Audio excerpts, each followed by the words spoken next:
Laporan Praktikum Botani Umum Morfologi Anatomi Bunga M. Adif 2502032 Dosen Pengampu Salmiati MPD PhD Program Studi Agroteknologi Institut Teknologi Perkebunan Pelalawan Indonesia 2025-2026. Latar belakang morfologi dan anatomi bunga penting dipelajari untuk memahami fungsi bunga sebagai organ reproduksi tumbuhan. Morfologi mempelajari bentuk luar seperti kelopak, mahkota, benang sari, dan putik. Sedangkan anatomi mempelajari struktur dalam seperti jaringan dan berkas pengangkut. Kajian ini membantu mengenali spesies, proses penyerbukan, serta mekanisme pembentukan biji dan buah. Tujuan 1. Mengamati dan mengenali bagian morfologi bunga secara langsung.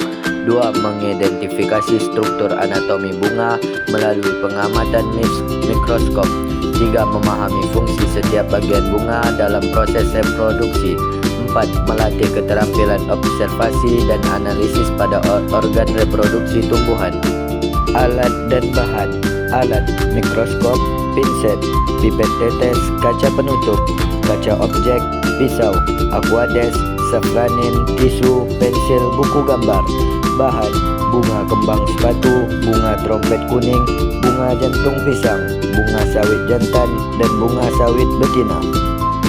Cara kerja: mengambil sampel dari bunga yang mau diamati dengan irisan yang tipis menggunakan pisau, lalu letakkan di atas kaca objek, teteskan dengan safranin menggunakan pipet tetes, dan bilas dengan aquades dengan pipet tetes, lalu dilap dengan tisu, tutup dengan kaca penutup, dan amati di mikroskop, lalu gambar hasil di buku gambar menggunakan pensil.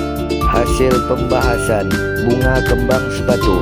Kembang sepatu memiliki bagian bunga lengkap dengan mahkota besar dan benang sari banyak.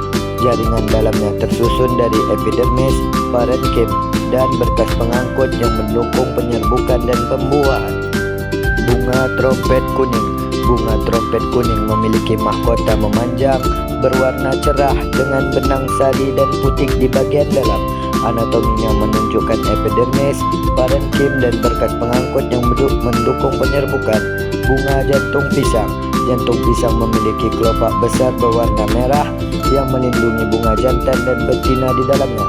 Anatominya terdiri dari epidermis tebal, parenkim berdaging, dan berkas pengangkut yang mendukung pembentukan buah. Bunga sawit jantan. Bunga sawit jantan berbentuk tandan, berisi banyak bunga kecil penghasil serbuk sari. Anatominya terdiri dari epidermis, parenkim, dan berkas pengangkut yang mendukung produksi dan penyebaran polen. Bunga sawit betina. Bunga sawit betina berbentuk tandan dengan bunga berovarium besar sebagai bakal buah. Anatominya menunjukkan epidermis, parenkim, dan berkas pengangkut yang mendukung pembentukan buah. Kesimpulan: setiap bunga memiliki ciri morfologi dan anatomi berbeda yang mendukung proses penyerbukan dan pembuahan. Struktur luar dan dalamnya bekerja sama untuk memastikan keberhasilan reproduksi tumbuhan. Rangkuman: morfologi bunga mempelajari bentuk luar bagian-bagian bunga, sedangkan anatomi bunga mempelajari struktur dalam dan jaringan yang menyusun organ reproduksi. Sekian dan terima kasih.